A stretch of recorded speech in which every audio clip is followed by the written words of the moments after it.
Good morning friends, I am Dr. Yogesh Pratap Singh, Assistant Professor of Law at National Law University Orissa, Cuttack. Today we will be discussing a module on judicial process and precedential mechanism in India.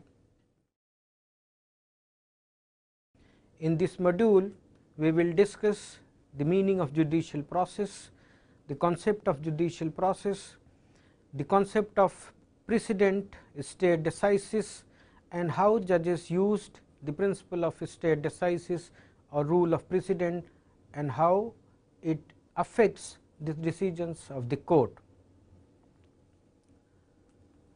Judicial process in a country seeks to establish the facts, they determine the governing rule of law, and then to apply the rule to the given facts. It consists of the practices that are followed by a court system in hearing and judging a case before it.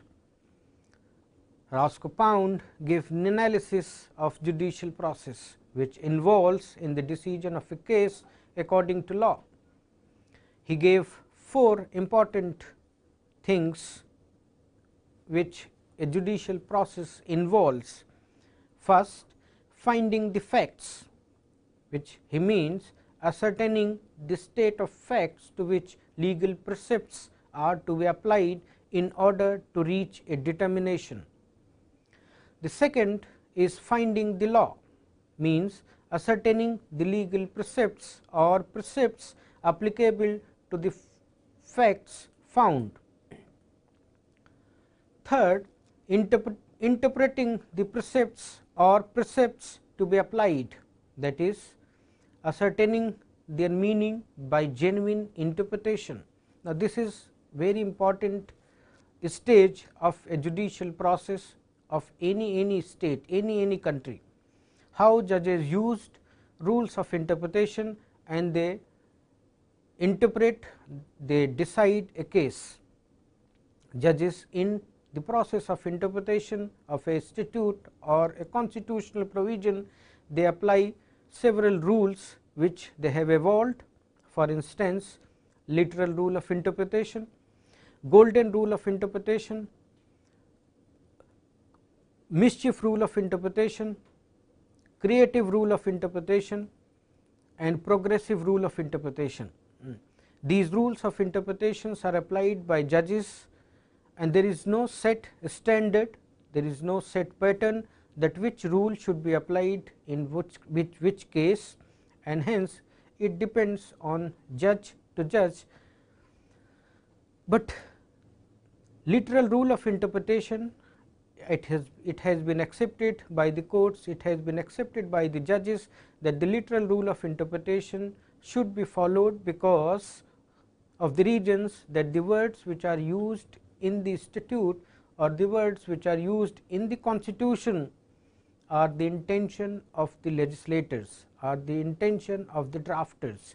So, try to give literal meaning to the words, general meaning to the words which are used in the statute book, but judges have the freedom to deviate from literal rule of interpretation when this literal rule of interpretation leads to an absurdity. I can give an example to make you understand that how literal rule of interpretation is applied by the judges and how literal rule was applied which gave absurd result in a particular case. The Supreme Court of India in the very beginning decided a famous case, A.K. Gopalan versus State of Madras. The question before the court was, what is the true meaning of word life and procedure established by law in Article 21 of the Constitution, which says that no person shall be deprived of his life and personal liberty except procedure established by law. The majority in this case applied literal rule of interpretation and they decided that the right to life means right to live, right to move, and procedure established by law means a law procedure established by a law which has been passed by the parliament or by the state legislature. Finally, judges decided that the law means lex and not the jus as argued by the petitioner. Lex means law passed by the legislature. This was the literal rule of interpretation applied by the Supreme Court in A.K. Gopalan versus State of Madras.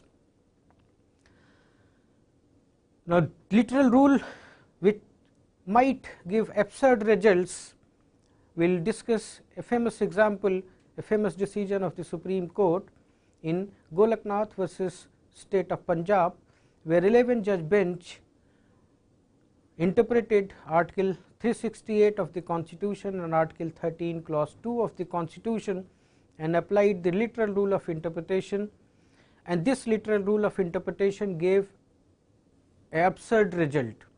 The absurdity was that the Parliament, in exercise of its power under Article 368, cannot amend the Constitution, because word power was not mentioned in the Article 368 marginal note and the word procedure was mentioned only. Supreme Court also suggested, in applying literal rule of interpretation, that if you want to amend the Constitution, they can use residuary power under Article 368 of the Constitution. This was the literal interpretation which gave absurd result, and this was the effect of this absurd result, that the 13 judge bench of the Supreme Court in Keshwanan Bharti versus State of Kerala overruled this judgment of the Supreme Court in IC Golaknath versus State of Punjab.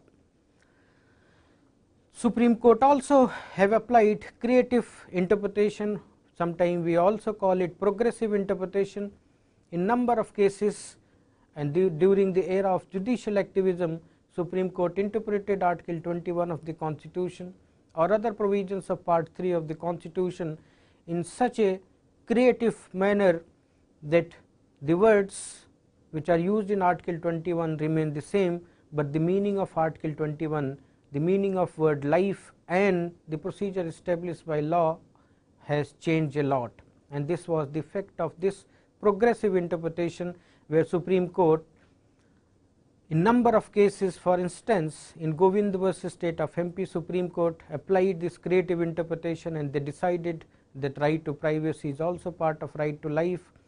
In Permanent Katara versus Union of India, Supreme Court decided that the right to get first aid, medical aid is also part of right to life. In Francis Carolee Mullin versus Delhi Territory, Supreme Court decided the right to life also include right to livelihood. So, through this creative interpretation, the Supreme Court has made informal amendments in the various provisions of the Constitution. The fourth stage which Roscoe Pound suggests in the judicial process is applying the precept or precepts so found and interpreted to the case in hand.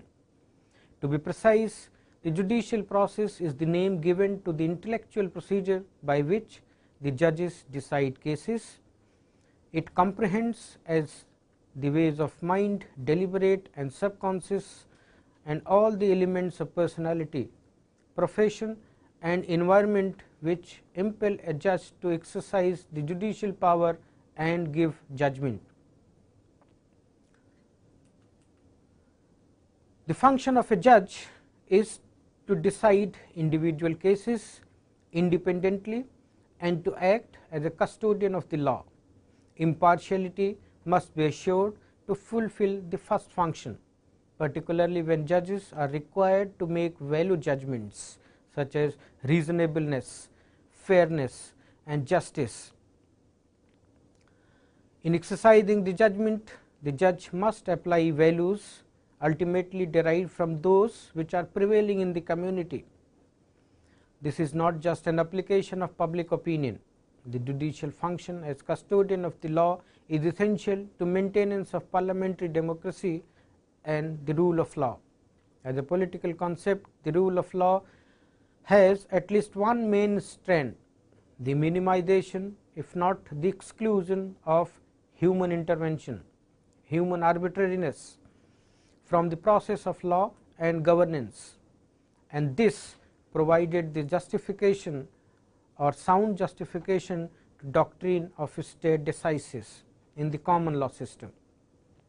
The doctrine of stare decisis, in addition to whatever it may enjoin upon the intellect, certainly evokes an atmosphere and a mood to abide by ancient decisions, to follow the old ways and confirm the existing precedents.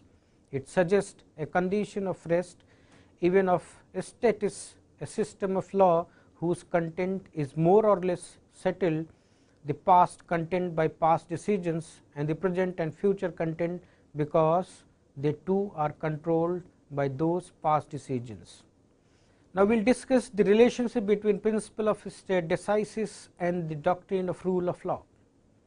As we mentioned earlier, that principle of stare decisis is important to establish rule of law in a parliamentary democracy. The assumed emergence of new decisions from those of the past would depend only on correct judicial reasoning and not on judicial choice and will, and the notion of stare decisis would thus run into the notion of the rule of law, as in Bracton's famous subjection of king not to man but to God and the law. The principle of stare decisis is thus one way by which the courts respect the legitimate expectations of the community. If we see the principle of stare decisis in Indian judicial system, how Supreme Court and Indian courts applied doctrine of stare decisis. Article 141 of the Constitution provides that the law declared by the Supreme Court shall be binding on all courts in India. This is the foundation of the law of stare decisis, principle of stare decisis.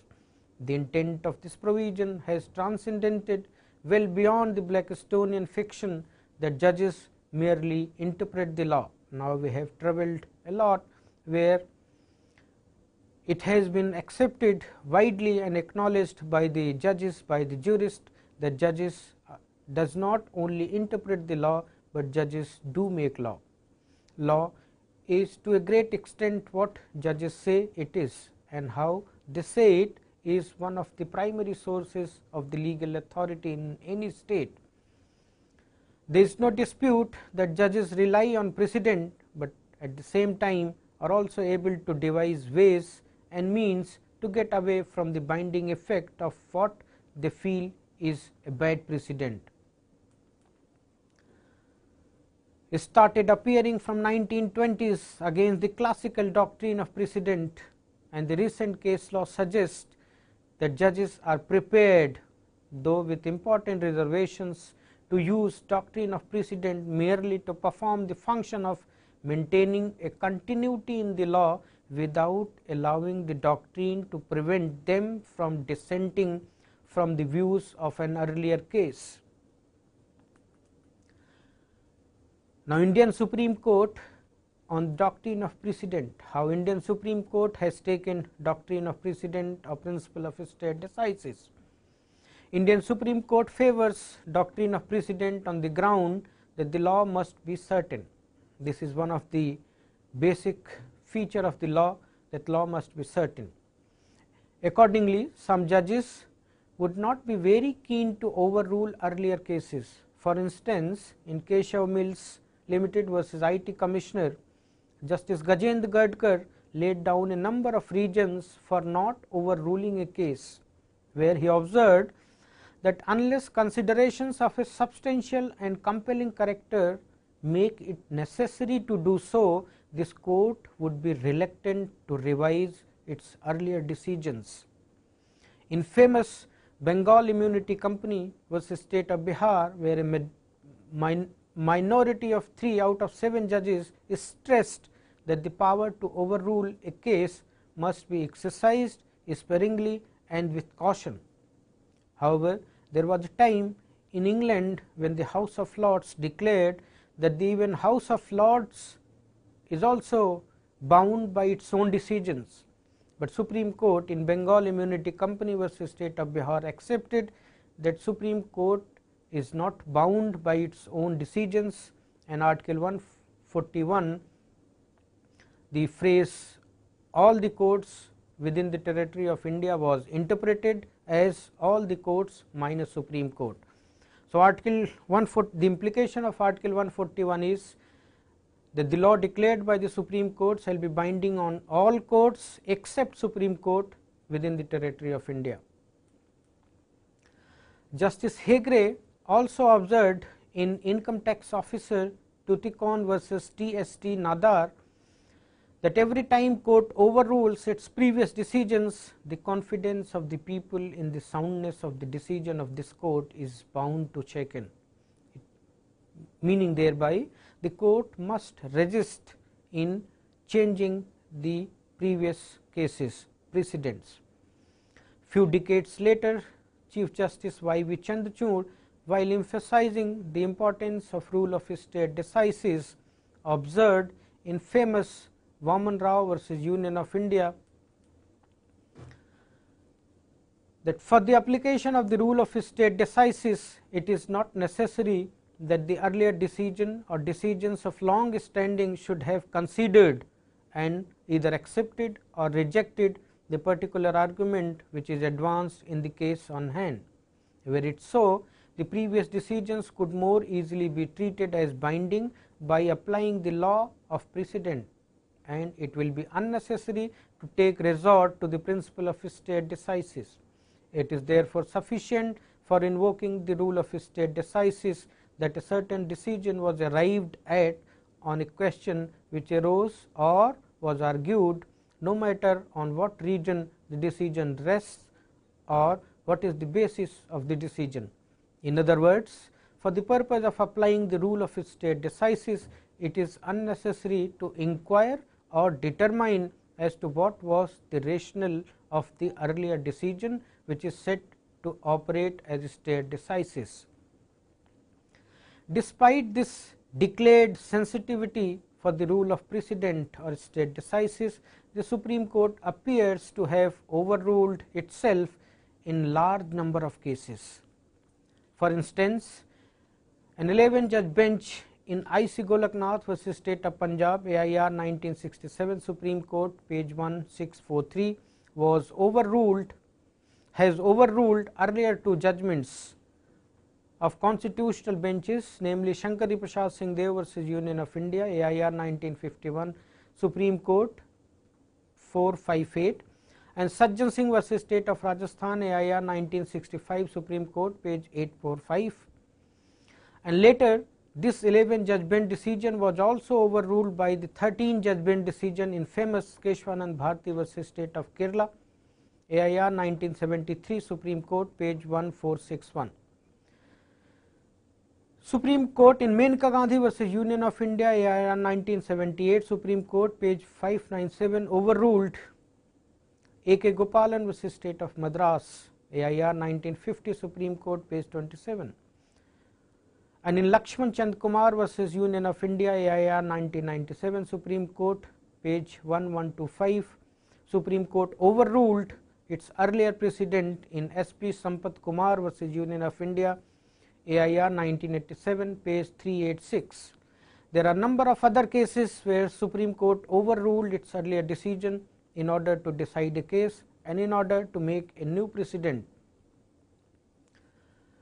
Now, another important aspect of judicial process and rule of state decisis is the concept of ratio decidendi and obiter dictum, and how the courts apply these ratio decidendi and obiter dictum while deciding cases. Judges, following Lord Campbell in famous Attorney General versus Windsor, describe the ratio decidendi is used to signify the rule of law propounded by the judges as the basis of their final verdict of a particular case. The concept, for example, embraces both the explicit formulation by the judge of a proposition and the implicit formulation, while on the other hand, Salmond and several other jurists attributed this phrase the meaning the part of a case that possesses authority. Ratio decidendi means the part of a case that possesses authority is the ratio decidendi, that is to say, the rule of law upon which the decision is founded. This is the meaning explicitly adopted by Professor A. L. Goodhart in his famous article and implicitly by A. W. B. Simpson in his note. Now, we come to obiter dictum. In contrast with the ratio decidendi, which is the authority of the law, authority of the judgment or authoritative part of the judgment, the obiter dictum, which is mere saying by the way or a chance remark, which is not binding upon the future courts, though it may be respected according to the reputation of the judge, the eminence of the court and the circumstances in which it came to be pronounced. When I mention reputation of a judge, I will give an example that a famous judge of Allahabad High Court, Justice Mahmood, and the judgments given by Justice Mahmood was so respected, was given so high regard that people say that even obiter dictum of the judgments of the Justice Mahmood are binding, and it was actually followed by other courts. Due to the wide ambit of Article 141, all the high courts in India by and large agree that they are bound by even an obiter dictum of the Supreme Court. Justice S. S. Dhawan in Union of India versus firm Ram Gopal observed that it has been overlooked in various authorities cited before this case that the doctrine of supremacy of any declaration of law by the Supreme Court has been made part of the constitutional law of the Republic. It therefore rests on a much loftier pedestal and judicial conventions under which every inferior court is bound to follow previous decision of a superior court. Article 141 had the effect, in addition to investing the decision of the Supreme Court with a binding force, of creating a constitutional organ whose declaration of law pronounced ex cathedra shall be binding on all courts in India. The question which arises here is, what part of the judgment of the Supreme Court is made ex cathedra? Justice Satish Chandra of Allahabad High Court observed and opined that he is not bound by a ruling where argument in the Supreme Court has proceeded on a concession. Several other high courts have also observed that courts are bound by an obiter dictum, but not by casual observations. Justice Chandrachud of the Bombay High Court also insisted that an obiter dictum is binding only if it is a considered opinion. Now, we find several opposite observations by some high courts in the country. This is in contrast with the opinion of Calcutta High Court that ruling of Supreme Court are binding even if point was not argued before the Supreme Court. In Ajaib Singh versus CWT AIR 1969 Calcutta, page 249, the High Court of Orissa has also taken the view to which Madhya Pradesh High Court is also in agreement that even an obiter dicta is binding unless that court made it clear that its view was intended to be a tentative one. We can refer the case in Lakshman Naidu Nandu AIR 1966 Madhya Pradesh 261. Kerala High Court is also of the opinion that judicial propriety demands that even obiter dictum of the Supreme Court should be accepted as binding. Now, if we see the Supreme Court decisions in Kaushalya Devi Bogra versus Land Acquisition Officer, the Supreme Court pointed out that judicial decorum and discipline requires that the directions of the Supreme Court should be taken as binding on the subordinate courts. The apex court in divisional controller case RTC versus Mahadev Shetty observed that mere casual expression carry no weight at all. Not every passive expression of a judge, however eminent, can be treated as an ex cathedra statement having the weight of authority. This view was affirmed by the Supreme Court recently in Girnar Traders versus State of Maharashtra. In Girnar Traders versus State of Maharashtra 2007 7 SCC page 555, the Supreme Court observed that observations of the court did not relate to any of the legal questions arising in the case and accordingly cannot be considered as part of ratio decidendi. On the basis of above mentioned discussions and reference of cases, we are of the opinion that though there is no authoritative pronouncement of the Supreme Court as to whether obiter dictum is binding or not, the general perception among the High Court is that it is binding if it is not just a casual remark. If we see the implications of the precedential mechanism in India, we can see that in common law we have common law adversarial tradition, where judges are trained as advocates and they must listen to the evidences adduced in the court of law, from which they then construct and balance to arrive at the truth. This expression of what the law is to a judge is a judicial opinion and addresses two matters, result and the region. The precedent affects Supreme Court decisions making in several ways. The conformist opinion explains precedent as a primary region why judges make decision that they do.